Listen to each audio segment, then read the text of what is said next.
Isang magandang araw sa inyong lahat. 3 years na po pala kami dito sa Canada. At ito yung mga pictures or mga photos namin nung nasa Pinas pa kami.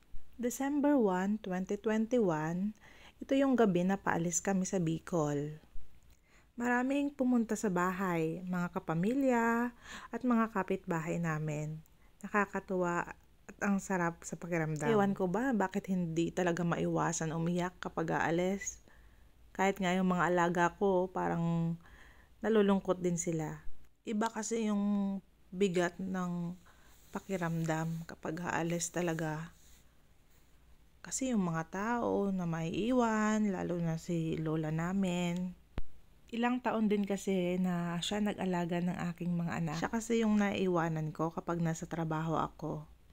Lalo na wala naman akong permanente or pang matagalan na kasambahay. Buti na lang at na uso ang Android phone. Kaya nakakapag-picture-picture kahit hindi gaanong maganda yung camera ng cellphone ko.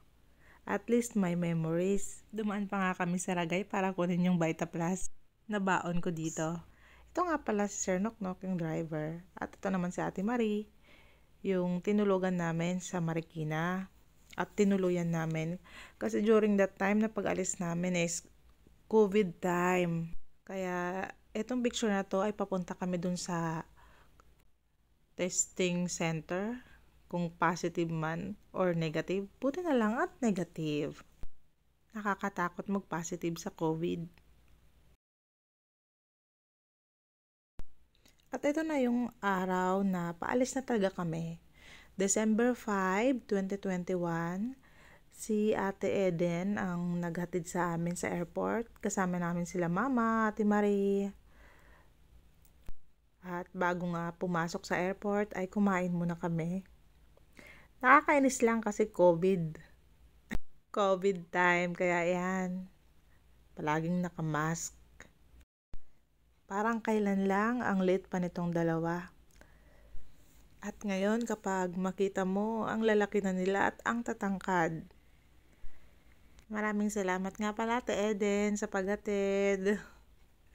At Ate Marie, hindi namin yan makakalimutan. Nung andun na kami sa loob ng airport ay umiiyak na yung dalawa.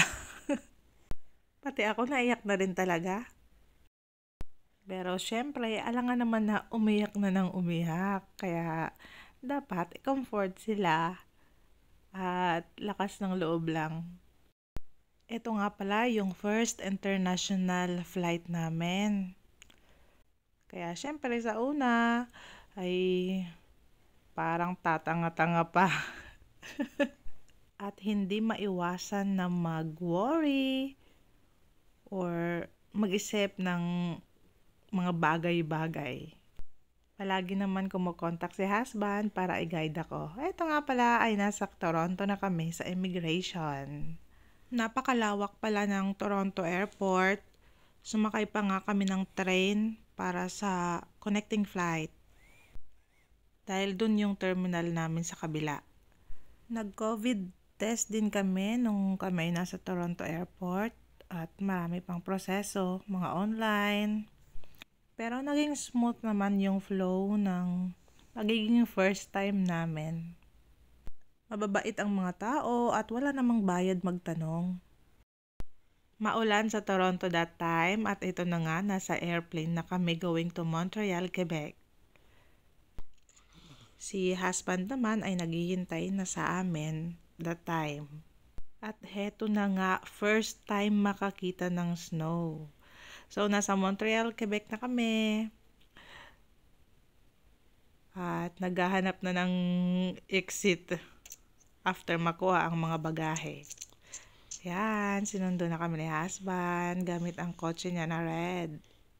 At ito yung pinakauna kong apak sa snow. First snow experience. Ang lakas din ng snow that time. At eto na nga, after lampas 1 hour na biyahe from airport ng Montreal, ay dito na kami sa bahay na inuupahan namin. Ang bilis lang talaga ng panahon. 3 years na kaagad ang nakalipas. At nakaka-excite din talaga umuwi ng Pinas. At kung umalis ako doon na dalawa yung bitbit kong anak, ngayon uuwi naman kami na 3 na ang dala kong bata. Sana nasunod kong pagkwento ay nasa Pinas naman kami. Maraming salamat sa panonood at ingat po tayong lahat. God bless everyone!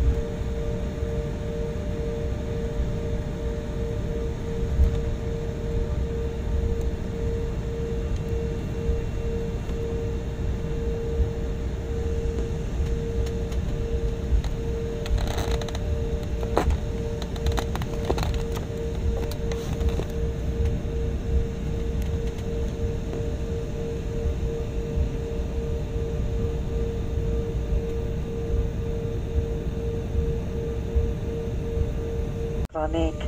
Si vous avez besoin d'aide, veuillez démarrer ici. Nous ferons que vous aider lorsque vous cessez le livre. Merci d'avoir choisi Air Canada Express, membre du réseau d'Alliance. Nous espérons que votre vol a été agréable.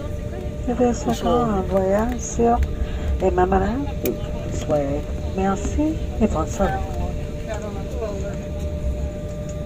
Grabing snow. And welcome to Montreal. The local time is 1:55. Please remain seated with your seatbelt fastened and carrying items stowed until the captain has switched off the seatbelt sign.